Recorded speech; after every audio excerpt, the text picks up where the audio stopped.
Good morning, it's Phil from Inspiration Marine.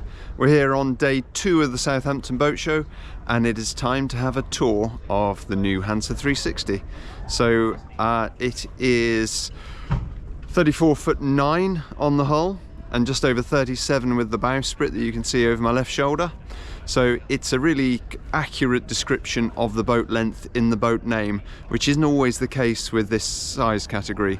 There's a couple of models out there, such as the Dufour 37, which is only just over 32 feet, and the new Geno 350 is the same length. So it's a difficult category to try and navigate, so keep an eye on the lengths and what you're actually getting in terms of the model description. So I'm going to flip the camera around and start showing you around the outside of the boat. So up at the front end, you've got the composite bowsprit. Now, that is optional. The stainless element that you can see there with the anchor roller, that's your standard setup. The composite element gives you a bit more projection, so if you're running something like a Jenica, that gives you just a bit more separation in front of the forestay to fly that. The eye that you can just see just above the knuckle of the shank of the anchor, that's where a code 0 flies from. So you get that anyway. So if a furling type downwind sail is what you're after, the composite bowsprit isn't relevant to that part of it. You've got a single forestay, which is where your self-tacking jib runs, and those of you who know Hanse will know that the rig is designed around a self-tacking jib. So the mast is stepped a little bit further aft to make the fore triangle a bit bigger, and you have a larger main to compensate for a slightly smaller jib. But the balance of a rig with a self-tacking jib is really important, and because the Hanse is designed with it from the scratch, that is why it works so well on a Hanse. So nice bowsprit. You've got hull windows for both the forward cabin and some really nice hull windows here for the saloon, which we saw on the internal tour. This is the non-slip standard finish on the deck. You can choose either teak or flexi teak finish up there as well. This one doesn't have it. We did order the 105% Genoa tracks on here, so if you don't fancy having the self-tacker or you want something just a little bit larger, you can go up to 105% jib, which runs through those tracks. Rig wise, you can either have an in-mast furler or you can have slab reefed main like this, and it's a 2-spreader rig from Selden.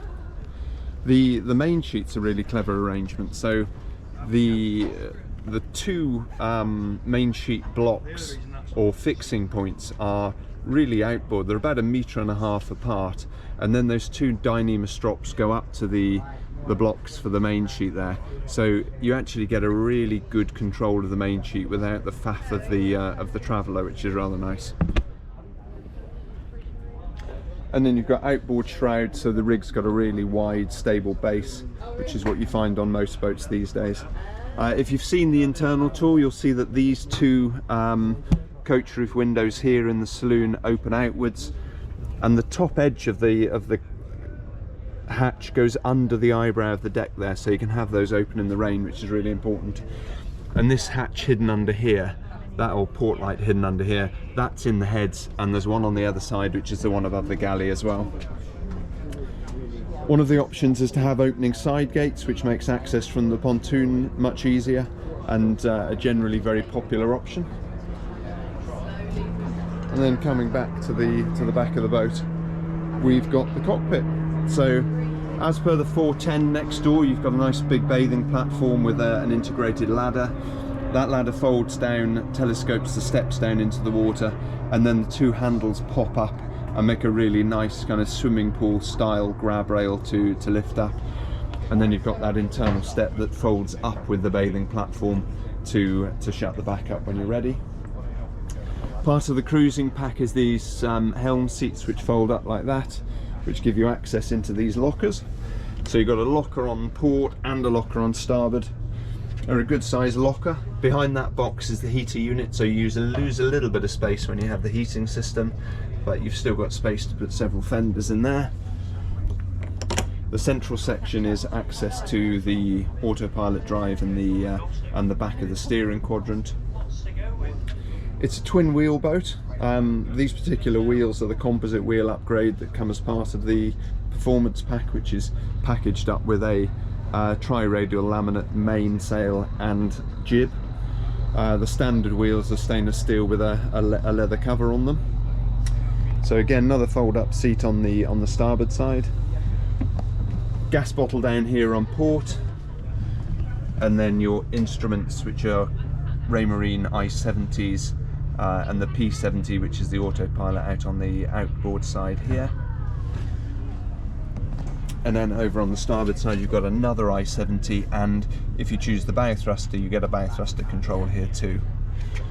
Really neat rope bags here in front of the helm, so everything that comes off these aft winches, and the aft winches on a Hanse, which are right here by the helm, well within reach from stood behind the helm, they do everything for the main and the jib, whether it's hoisting, lowering, reefing, trimming, sheeting, whatever, they're all done from these aft winches. And you can also reach the jammers really easily from the helm as well. The forward winches are there as an option, so the standard winches are these two at the back, which can be electrified. They're not on this particular boat. The forward winches are options. You tend to use those for things like a cruising chute or a downwind sail, although they're also pretty useful for the furling line for the jib and stuff like that when you're not getting the whole thing out and you want to keep control of it. The cockpit table, there's a couple of options in terms of cockpit table. So this one is the upgraded table, which if you want to have the 12-inch chart plotter, this is the table that accommodates it in the back end there. So this is the 12-inch Raymarine Axiom Pro in the back there. The standard table is essentially a really nice thick stainless steel hoop that goes over with two teak leaves that come up, very much like these leaves here, but either side of a single stainless steel hoop. And then there's a stainless plotter pod mounted on the back, but that pod is only large enough to put the standard 9-inch plotter in. So there are other things that this table do, which I'll show you in a moment, but the key to this table really is that if you want the larger 12-inch plotter, this is the table that you need to go for. So you get a storage ute box in here for glasses and gloves and sun cream and whatever else. You have a pop-up light here, which is rather neat. A couple of really good grab rails. I mean, this thing is solid as hell. And then in the front end you get a fridge, so that is really, really neat. So this particular cabin, this particular boat is the 2-cabin version, so you've got the forward cabin and the starboard aft cabin, and then in this locker here, because this is the 2-cab version, you have a huge storage locker. Now lockers are only as good as the opening, and this opening is about 2 feet by 3.5 feet, something like that, so it's big enough that you can get decent sized things in there. So in reality, if you're not using the lockers under the helm positions to keep your fenders, this is where they're going to go. Even in the 3-cab version, it's going to be a decent sized locker, because you can see how far back it goes there. So that is a really good sized locker, and again, nicely on a gas strut. And as Hanse tend to do, you've got a double skinned locker, so you've got a really nice rigid lid, nicely finished on the inside. Pop that down. The finish you can see on the floor and the helm seats is flexi teak finish as opposed to real teak, and this is one they call scrubbed with black stripes. There are different colour finishes, so there's 3 different shades of the teak depending on your preference, and also 3 different stripe colours, whether it's black, grey or white. Loads of ventilation as well, so this is all standard ventilation, so none of this is optional. You're not going to order it and think, crikey, where are those hatches that I saw on the display boat? So you've got 2 opening hatches. They would be above the aft cabins if you have aft cabins. These 2 portrait windows here that open, they go into the port aft cabin if you have it, and the starboard aft cabin, which is standard. And then you've got one there which is above the galley, as well as the one on the outside. That one there which is above the heads, as well as the one that's on the outside. And then you've got a really deep companionway hatch, so the access down into the boat is really shallow, really safe. Great grab rails here, as well as these internal grab rails there as well.